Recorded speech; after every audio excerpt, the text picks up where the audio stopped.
Okay, so I guess we're live. Welcome everyone, and welcome to our first ever webinar uh, around Fluss. This is really excited. This is really exciting, and it's really great to have you here. So my name is Yanis, and I'll be your host for today. And along with me, I have two great friends and Fluss contributors, Charko and Mehul Batra. Thank you guys for joining us today. So before we start, we also have a Q&A session, Q&A section. So if you have any questions while we go through the webinar, just feel free to write your questions there, and we'll see everything in the end. We'll have a dedicated Q&A section. And with that, I think we can start with a brief round of introductions, right? And I will start with that. So my name is Yanis, and I've been working with stream and stream processing systems for the last decade. I work currently at Verberica as a staff streaming architect, and I'm also a Fluss contributor. And then I will pass the ball to my friend Zark to introduce himself. Zark. Hi, yeah, I'm Jack, and I'm working in Alibaba Cloud for Fluss team and the Flink team, and yeah, I'm also a committer and a PMC member of Apache Flink, and I'm also one of the original creator of Flink CDC project and also Fluss project, and I'm very interested in distributed systems and particularly in the areas of big data computing and storage. And I'm very excited to be here to share the Fluss, the new releases and the future roadmap. Thank you. Thank you, Zark.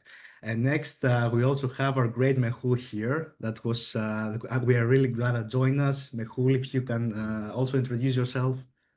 Sure. Thanks, Yanis, for the kind words. Hi, everyone. I'm Mehul Batra, and I'm currently software engineer at Dream11, specializing in data infrastructure. And my day in, day out mostly revolves around building self-serve data platforms and making data-intensive applications. And I'm currently contributor at Fluss. And I'm really excited to shape the future and make Fluss as the de facto standard for real-time analytics. So glad to be here. Great, great. So let's get started now. I think we have quite a few things to cover in this webinar. So before we start and also introduce our agenda, let's quickly also review the Fluss as a system, right? So this is the overall architecture of Fluss. Hopefully you guys already know about Fluss and you have already seen this architecture diagram here. Just on a quick note, Fluss serves as a real-time streaming storage layer for modern data analytics, and also it combines and integrates the streaming data world with the data lakehouse. It provides all the features you can see here on the screen. But the main key point here is that it introduces queryable streams, which basically allow you to move past the Kafka log, which has been used for years for creating streaming data pipelines. And here now with Fluss, we have tables as streams instead of topics. And basically Fluss optimizes streaming analytics across multiple dimensions for modern real-time architectures. It also aims to simplify the overall architecture by removing the needs of having to maintain multiple disparate components. Like, for example, if your streaming data pipeline like has Kafka and you need to maintain a separate schema registry, and then you can have like key value stores for performing external lookups and external services, for example, for offloading data to data lake houses. With Fluss, you can integrate all this into a single system and get a centralized system that can provide all these different multiple features to simplify the overall architecture. So this was just a brief introduction with Fluss, and with that, I'm going to stop sharing to give the stage to my friend Zark here, so he can go over and start with our agenda for today. Thank you, Yanis, for the introduction, and I will introduce the release 0.7. We just released it in last week. And first of all, let me thank to all the contributors to this release. And without you, we can't make it. And this is the major features of this new version, and I will go through all the major features. And in this feature, we have done a lot of work in the stability, architecture, performance, and the security to further enhance the readiness of the production ready. And over the past 3 months, we delivered over 250 commits to make it a very great milestone to be a mature and production-ready streaming storage system. And the first feature I want to introduce the stability, because in this release, we have dedicated a significant effort to enhance the system to make it production ready. And we have battle tested in Alibaba for massive scale workload to make it very stable. And currently it already processing over 10 GB size per second in the cluster. And we also have set up some comprehensive stability testing to cover different scenario fault simulations, and combining some real world business data to do the and also to do the pressure tests. And in over the major improvements, I want to share some major improvements here. The first thing is we have optimized the process of node online and offline to make the system more stable and reduce the risk of data loss during the node failures. And the second is we introduced consistent metadata caching on the server side. So clients now can fetch the metadata from the server side, the local cache, instead of Zookeeper to make the request more stable and more quickly. And the third thing is the server rack aware support to make it possible to deploy the replicas across different racks. The rack means the rack can be a variable zone on cloud or a single machine on a data center. So, and with the rack-aware support, so you can beneficial in multi-AZ deployment and also very large scale data center. And we also leverage the batch metadata updates to reduce some table initialization time. We tested some cases, for example, if we want to create a table with over 1,000 buckets, this can reduce the creation time from minutes to milliseconds. And the final thing is the read-write path optimization. We introduced some optimizations to better optimize the primary key table to have a better write throughput, and also can dynamically to allocate some different byte size to better leverage the memory usage and the throughput. And in the world with this enhancement, we make the new version of Fluss to be ready for most production use cases. And as the next thing is we introduced a new architecture for the streaming Lakehouse. And the streaming Lakehouse is a powerful feature to to leverage Lakehouse as the historical storage of Fluss. So Fluss don't need to store long-term data in expensive storage, but can leverage the Lakehouse to store historical data.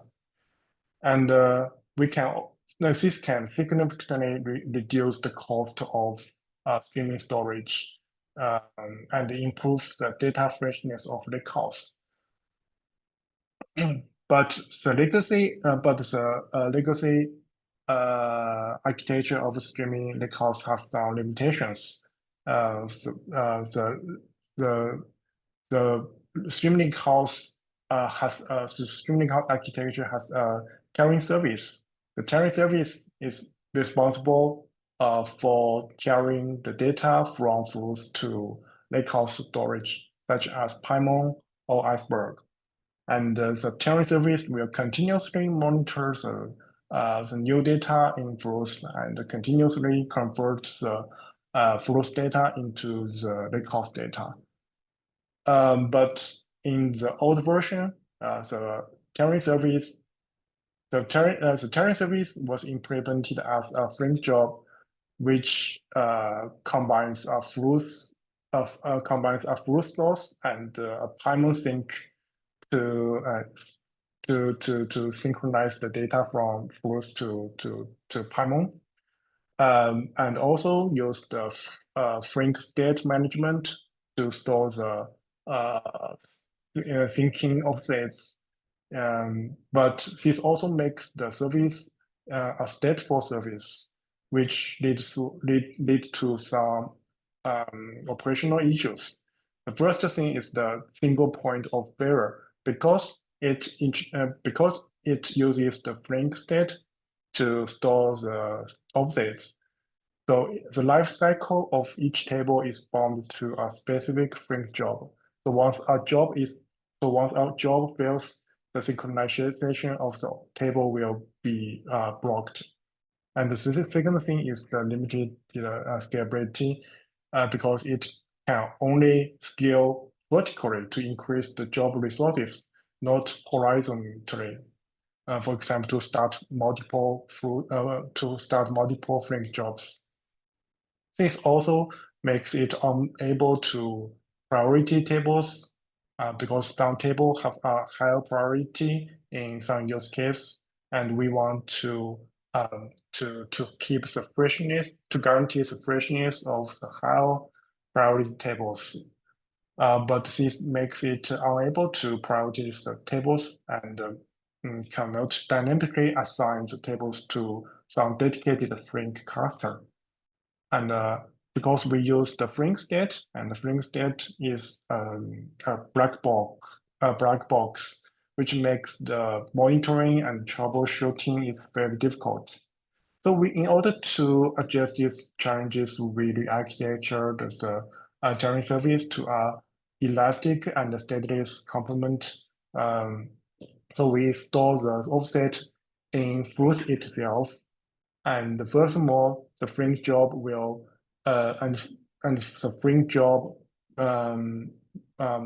will continuously to subscribe the Fluss table in a batch mode instead of a streaming mode, to make the scheduling very relaxed, very flexibility. And this also gives us some advantages with this architecture. The first is now we can set up multiple Flink jobs to distribute the workload and increase the system robustness, because the table is not bound to a specific Flink job. Once a Flink job is filled, the table will be scheduled to any of the existing aligned Flink job. And the second thing is the resource management, because we can stop idle jobs at any time to allow the resource reclaim. And we can also dynamically schedule the table to Flink clusters with the priority. And the last thing is the offset state, and because it is now stored in Fluss, so it is visible and queryable to make the troubleshooting easier. And we also introduced a very nice feature for streaming reading that is called partition pruning. The partition is not a concept in Kafka, but it is a concept in Lakehouse. Partitioning pruning is a very common technique in data warehouse and Lakehouse to optimize the query performance by pruning some unnecessary partitions when reading the data. We introduced this partition pruning into a streaming system to enable dynamically pruning data when we reading a table. For example, if we have a table order with partition on a region column, and we have EU region and China region and US region, but if the query specified a filter with region region of US, so the first server will only read the US region and transfer the data of this region to the client without to read other regions. So this can reduce a lot of the data read and also improve the performance a lot. We also benchmark this feature with real business data, and with a table created 20 partitions. We can see if we only read 5% partitions, for example, just one partition, just read one partition from the whole table, we can see the network traffic is reduced by 20 times, and the read time is reduced by 9 times. So if you are familiar with Fluss, we have introduced the streaming column pruning in Fluss in the first version with the columnar format, arrow format, and in this version we introduced the streaming partition pruning, which is the second pushdown feature. And in the future, we also plan to introduce more pushdown optimizations. For example, the predicate pushdown. We will collect some statistics like max and mean, and maybe bitmap to the arrow batches, so we can leverage some conditions, filter conditions, to push down the queries to the server to avoid the data transfer. And the next thing is the security, because security is the very important feature when deploy Fluss in a company. And we introduced a complete security feature including the authentication and the authorization. The authentication is the process of confirming the identity of the client. The Fluss introduced a plugin-based authentication, and with the built-in support of SSL, and we also support using a JAS configuration for both client and server-side credentials. And also authorization is a process to control which resource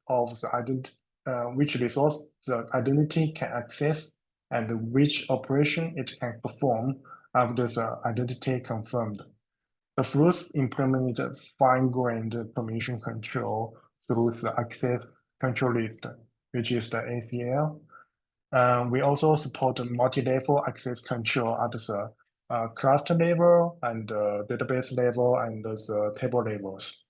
And in the future, we also have planned to support more rich authentication mechanism, such as the Kerberos.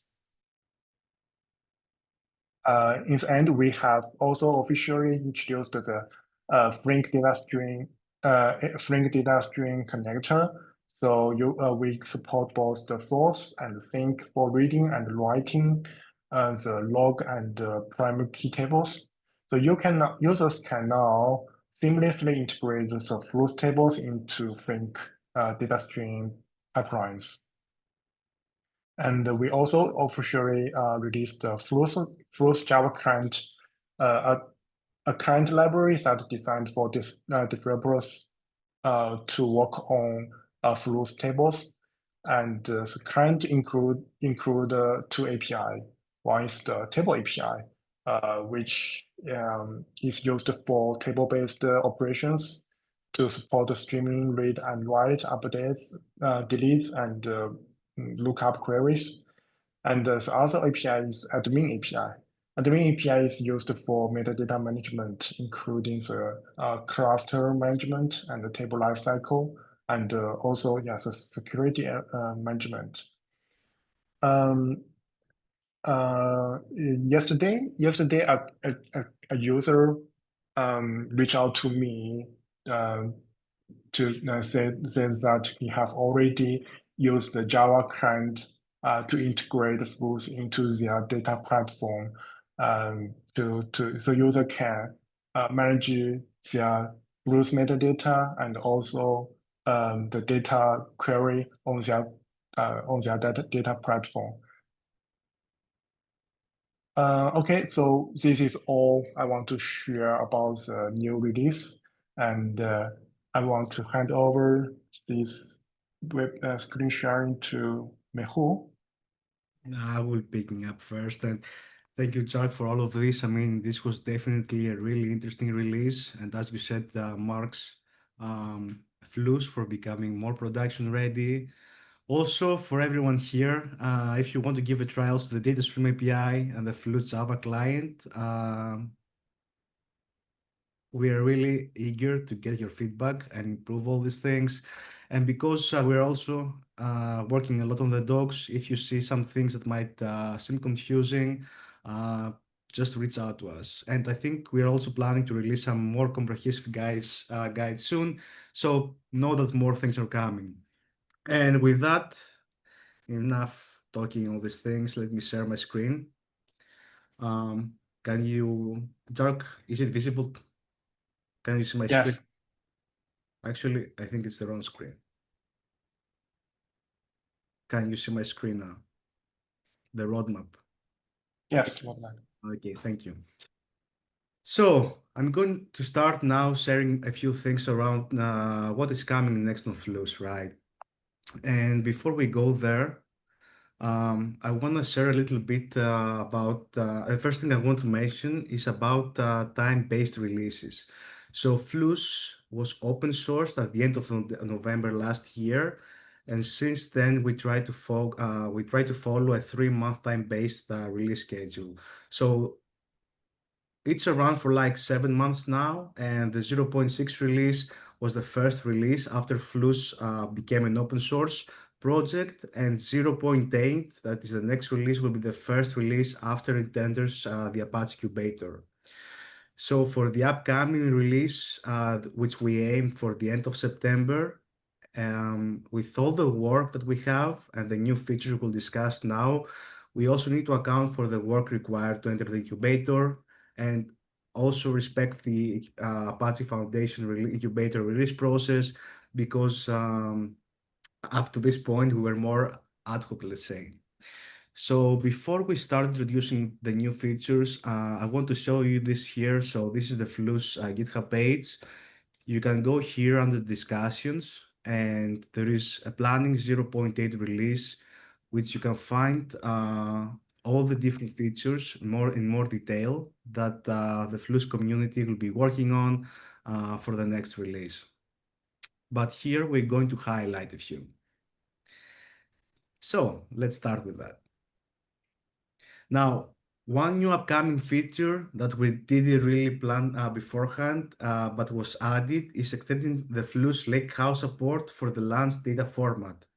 Now, with the rise of AI use cases, Lance is really great for multimodal data and AI. So the idea here is to add it as part of the Lakehouse storage with the hope to make Fluss the streaming storage for data and AI. We will start with ingestion of multimodal data directly so users can leverage Lance and fresh streaming data. This will allow users to build real-time AI data lakehouses combined with real-time feature stores, because actually Fluss already has all the required properties with its primary key tables for storing features and acting as a real-time feature store.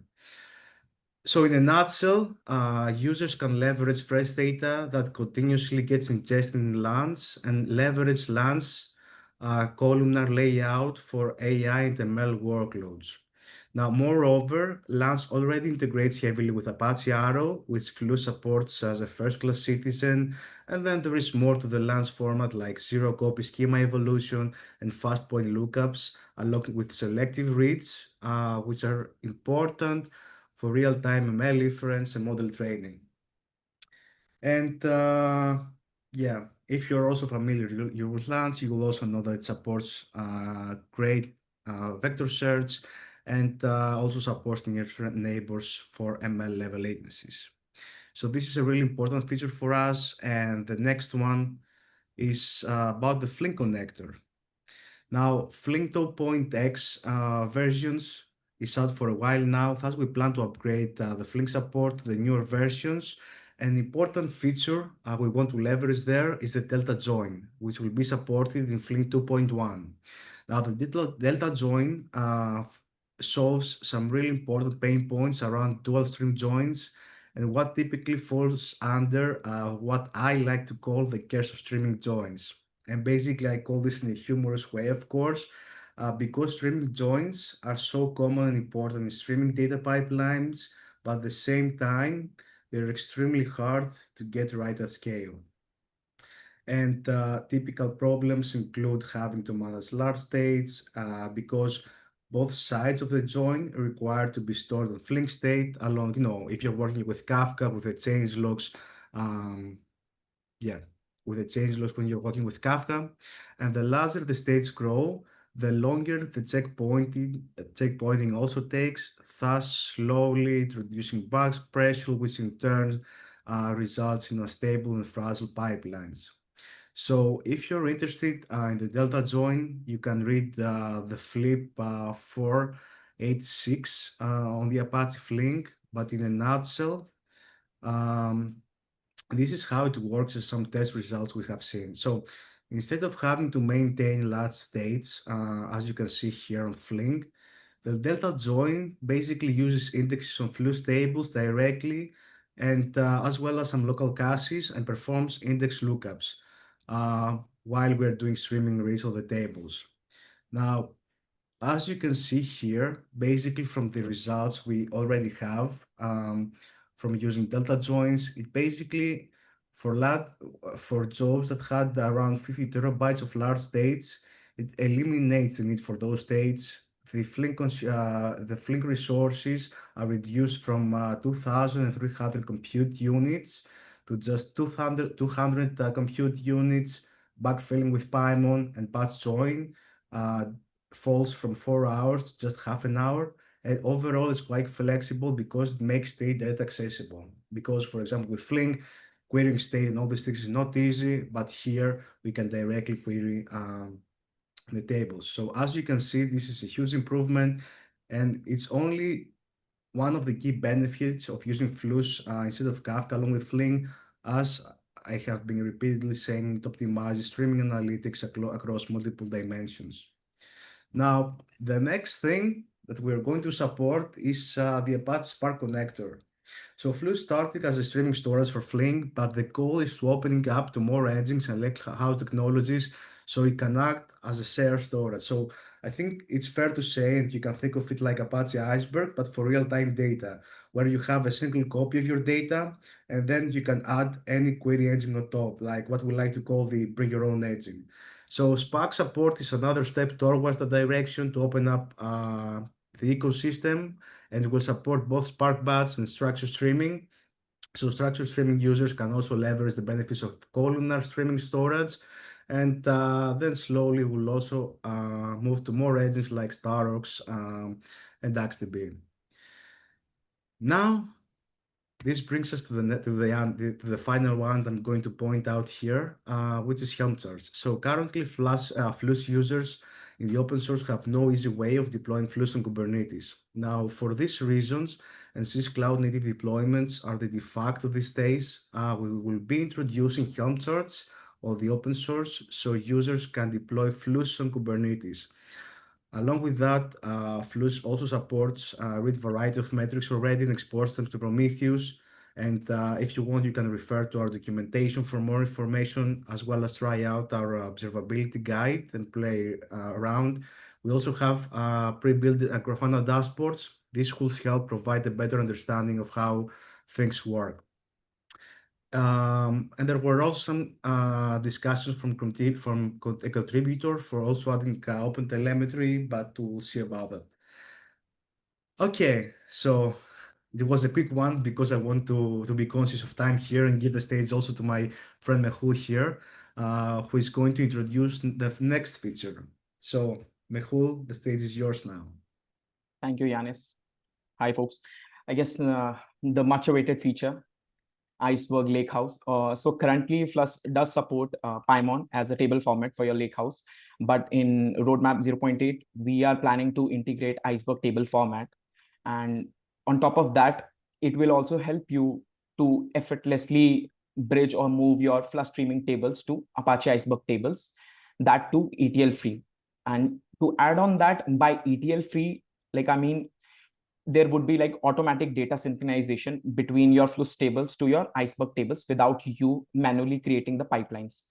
And you will have full control over data freshness. You can tell while creating your Fluss table via DDL only, you can look for the Lakehouse format that you want and also add the freshness time. So that will help you to improve your data freshness. Also, you can also move your primary key tables of Fluss to your Iceberg tables, which will take care of the updates, which would be powered by the Flink changelogs, Fluss changelogs. And additionally, it will help you to reduce your infra because you don't need to manually create the pipelines. The Fluss tiering service will take care of moving data from Fluss to Iceberg. And users would also have the flexibility to choose their storage. It could be AWS S3 or it could be GCP bucket, whatever suits your needs. And then Fluss do come with the partitioning strategy, which helps you have the unified data locality where same bucket data stays together. And that would be also aligned in the Iceberg table for the bucket strategy. And you may ask like why it would be benefit. So basically it would help you to have query pruning. You could only scan the relevant partitions, which will help you to enhance your read performances. And the union reads, which is like one of the best features. It would help you to have like efficient reads on Fluss plus Iceberg, where you could have a single SQL interface for the complete data timeline. You can have reads for your fresh data as well as for your analytical or historical data. And on top of that, while we would be moving data from Fluss to Iceberg, there would be automated maintenance, which would be provided by Fluss, which will take care of your small files or expiring snapshots so that you get a better read performance. And all Iceberg table which would be created would have a multi-engine capabilities. It can be read by any of the engines which does support Iceberg today. Could be Spark, Flink, or any Iceberg compatible engine. Yanis, next. Yes. So yeah, good news for all the data hackers. We are also have a Python client in 0.8 roadmap. So it would be the easiest and the lightest way for you to transform your raw data to the AI ML insight. And it would have the minimum learning curve. And by that, I mean the library would be simple and with the intuitive APIs, which would allow users to quickly get started with common tasks like fetching or processing data. And by default, it will come with the PyArrow integration with the native arrow table support, which will help you to gain the high performance for your columnar operations and zero copy transfers between the pandas or polars data frame support. With pandas and polars data frame support, you can have the data manipulation or analysis, or you could take advantage of polars native lazy evaluation to run your data transformation. And alongside, if data frame is not enough, we will be also introducing the DuckDB SQL support, where you can directly run SQL queries on your tables, Fluss tables via DuckDB with the help of the virtual tables, which will come with the automatic optimizations powered by DuckDB for query planning and execution. And lastly, the AI ML ecosystem compatibility, as Yanis mentioned, we are planning to integrate LANs. So it will have the integrated support for the LANs tables, for the TensorFlow, or for other ML frameworks with the help of Array and Pandas. Next. Okay, so which brings us to our last slide, our community. And Yeah, thank so you for this much. I love this. thank you. And this is something which is where like most favorite part of the whole presentation, our community, which is very close to our heart. So basically, currently we operate the community via 4 modes. So one of them is via our repository, which Yanis already shared. You can go through the repository, and the best part would be to get started with. You can get started with the good first issues, where if you go to the issues and you can get the tags for the labels, you can select the good for issue labels, and there are like multiple issues which you can get started with, and we would be happy to have you, and we'll be tagging along with you on that. And again, if you want to see what is brewing in the Fluss, there's a discussions thread also, which we already shared again, where you could see the roadmap for 0.8 release. You can also come in pitching your ideas. We will have our design docs, all the brainstorming, where we'll be thinking or tinkering around new things. Next come is our website. In our website, you can go to the community page.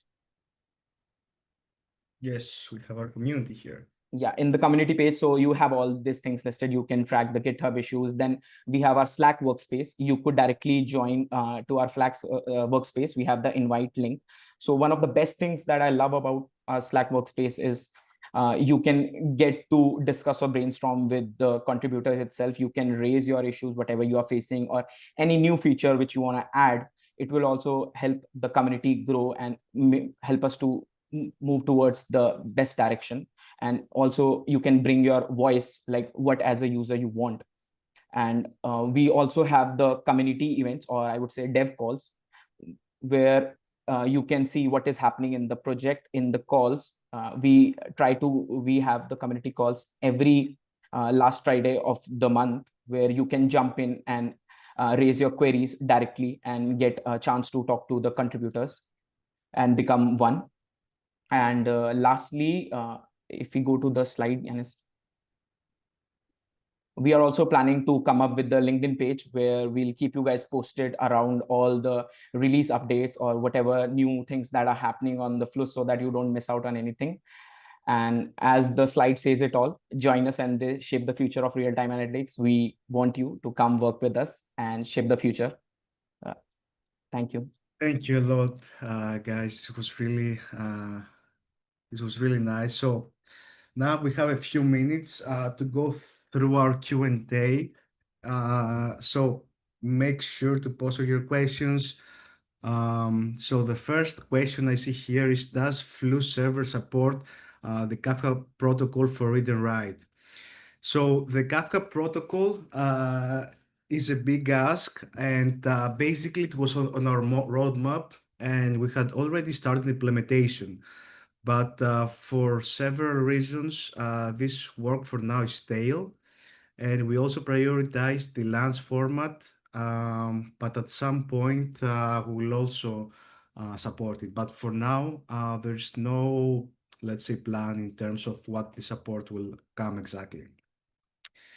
So next question, since Fluss supports both append-only and primary key tables, does that mean I can replace dual systems, for example, having Kafka and Redis with just Fluss?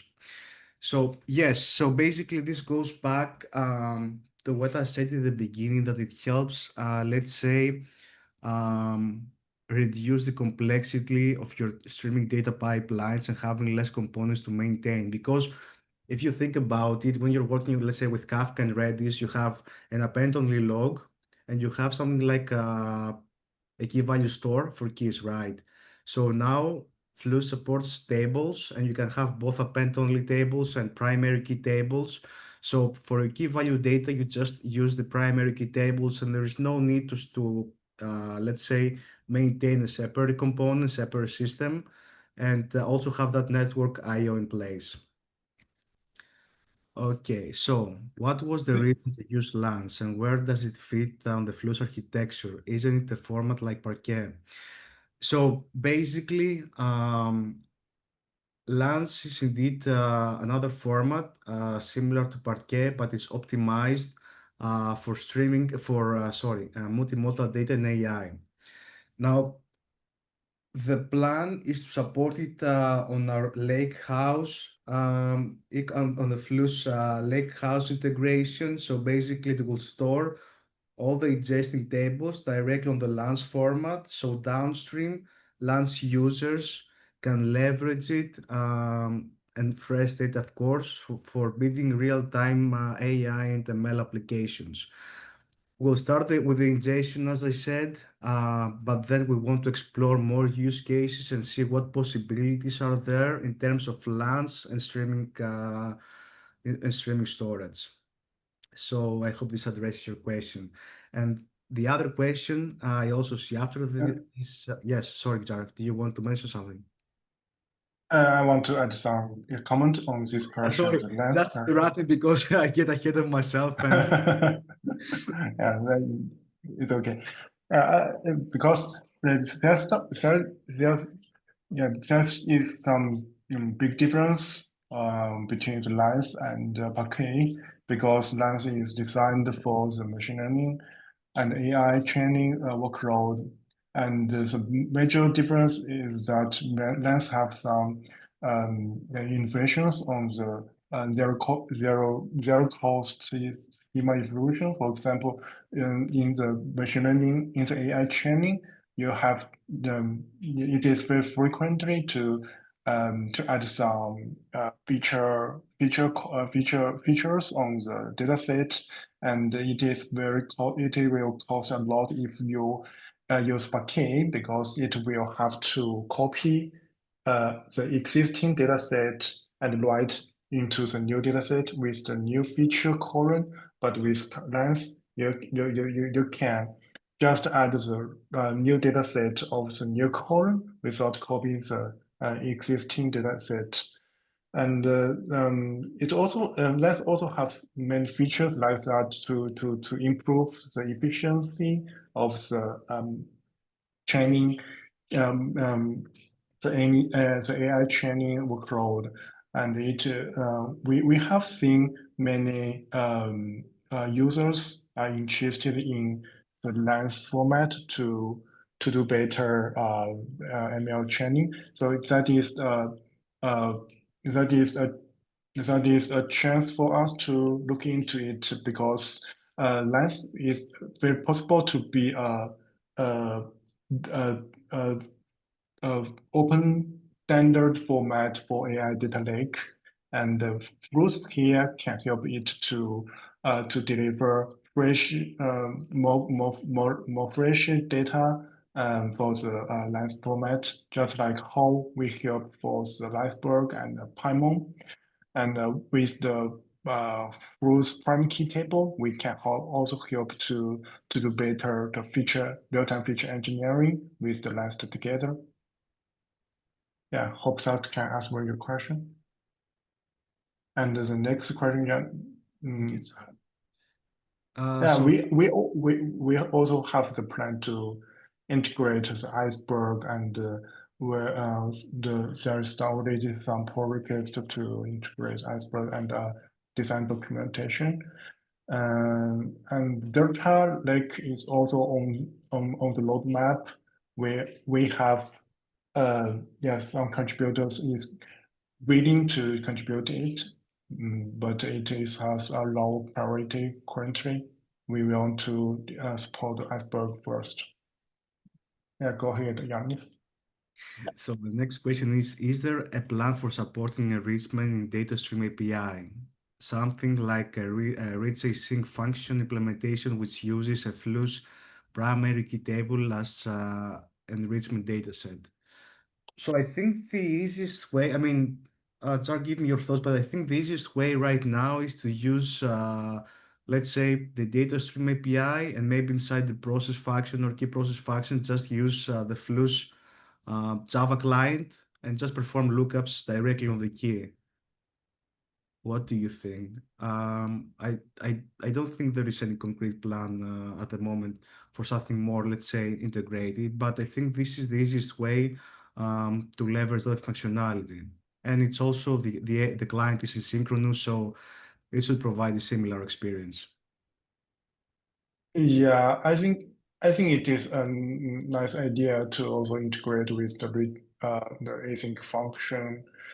Because we already provided us the full SQL connector for Flink, and with the SQL connector, you can use Fluss table as a lookup table, and under the lookup table, it actually uses the data stream async function to do the lookup operations. So it is very straightforward to also deliver this feature to data stream users. Yeah. So I think, Jack, the next question is for you since you have received it quite a lot. The Fluss Lakehouse seems quite interesting. How does it compare with services like Tableflow? My understanding is it's a single system that is embedded into the architecture and covers all the different data warehousing layers required compared to an external service. That is mainly the ingestion layer. Is that fair to say? So basically, how does it compare with Tableflow? I think the first difference is that Tableflow is not open source and the Fluss is open source. And the second thing is that um, um, the Tableflow is still doing moving data from A to B, and the data is also is still to copy existing into place. But Bruce Bruce with the idea of streaming Lakehouse, Bruce want to have a vision that the Lakehouse storage can be shared by Fluss to store the historical data, because in Kafka it is a pain point that you can't store very long-term data, usually 3 or 1 day data. But in many use cases, you have to store a long-term data to reprocess. For example, the logistics, you have to store the data for over 30 days or over several months to reprocess and put to bootstrap our state.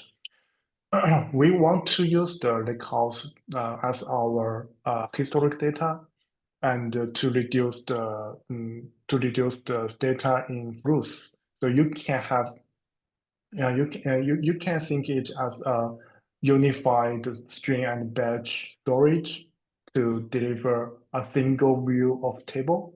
The historic data is stored in a cheap and high compressed on an open format, and the fresh data is stored on a faster storage on Fluss, and it can be accessed in very low latency. So I think that is the main difference between Tableflow and Fluss string Lakehouse. because it is not in Fluss Lakehouse. It is not just copies data to Iceberg. It can also it will also commit the we will also remember the offset between the data in Lakehouse and the data in Fluss to give the users the ability to union the data again. Yeah, thank you. Thank you, And coach. Yanis, do you want to add more comments? No, I think you covered everything. So we'll take one final question and wrap this up. So does Fluss internally duplicate the data and write it in both key value format and changelog format to serve both use cases? So it's not duplication exactly. You can think of it like similar to a database, right? So in a database, you have your table where you have your keys, and you also have something like the write-ahead log, or let's say the bin log, where all the database changes take place. So Fluss is basically similar, right? And this is also what we call what we also call, like, because it has both the key values and the log, the stream table duality within the same system. Now, for the key value format, it uses just explaining things here really quickly. Use a compacted data structure, and for the log format, use Apache Arrow to optimize streaming rates. So I wouldn't say it's duplicate data more, but having a changelog is really important for streaming systems, because, for example, imagine, right, you have a key value table and you have a key and it has, let's say, the value 5. If you go and streaming read the table and you see 5, I mean, what was the value before? Like, was it 6 and you subtracted 1, or was it 4 and you added 1? So this is the kind of information it requires. And this is basically another dimension. Let's say it optimizes for Kafka, because Kafka doesn't create changelogs, and Flink has to generate all these things and store this into Flink state, which is really expensive, both in terms of consuming data and building all these things, and storage cost, which is redundant and has to do it again and again. Yeah, I hope this addressed your question. So thank you all for joining us. It was really exciting having our first webinar here for Fluss and having my two dear friends here. The recording will go live tomorrow, and will be shared just for all the participants that couldn't join. And if you want and like this, just make sure to share with your networks. Thank you again, and we'll see you again. Hopefully, we'll see you soon. So have a great day, and we're looking forward to see you as part of our community, and maybe join our Slack channel. Bye, guys. Bye. Bye. Tark, Mehul, bye. See you soon. Bye. Bye. See Bye. ya.